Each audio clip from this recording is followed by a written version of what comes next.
ষড়যন্ত্র মোকাবিলায় আমরা এখনো সজাগ আছি, ঐক্যবদ্ধ আছি বলে জানিয়েছেন অন্তর্বর্তী সরকারের প্রধান উপদেষ্টা অধ্যাপক ডক্টর মোহাম্মদ ইউনূস। তিনি বলেন, ৫ই আগস্টের আগ পর্যন্ত যে উত্তেজনা এবং শক্তি নিয়ে ঐক্যবদ্ধভাবে আমরা শত্রুর মোকাবিলা করেছি, আমাদের ছাত্র জনতা বুক পেতে দিয়েছে, জীবন দিয়েছে, সেই ঐক্যে কোনো চির ধরেনি, ফাটল ধরেনি। বুধবার রাজধানীর ফরেন সার্ভিস একাডেমিতে বিভিন্ন রাজনৈতিক দলের নেতাদের সঙ্গে আয়োজিত সংলাপে সমাপনী বক্তব্যে তিনি এসব কথা বলেন।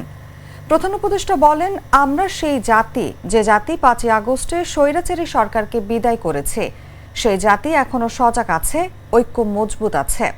এই মজবুত ঐক্যের বিষয়টি দুনিয়ার সামনে তুলে ধরতে চাই।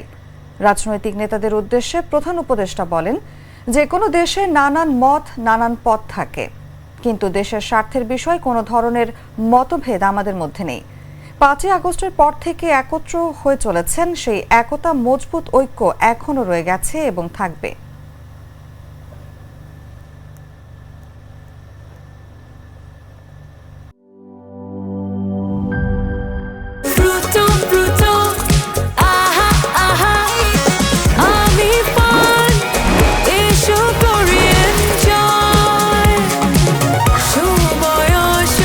প্রাণ ফ্রুটো, সময় অসময় ফ্রুটোময়।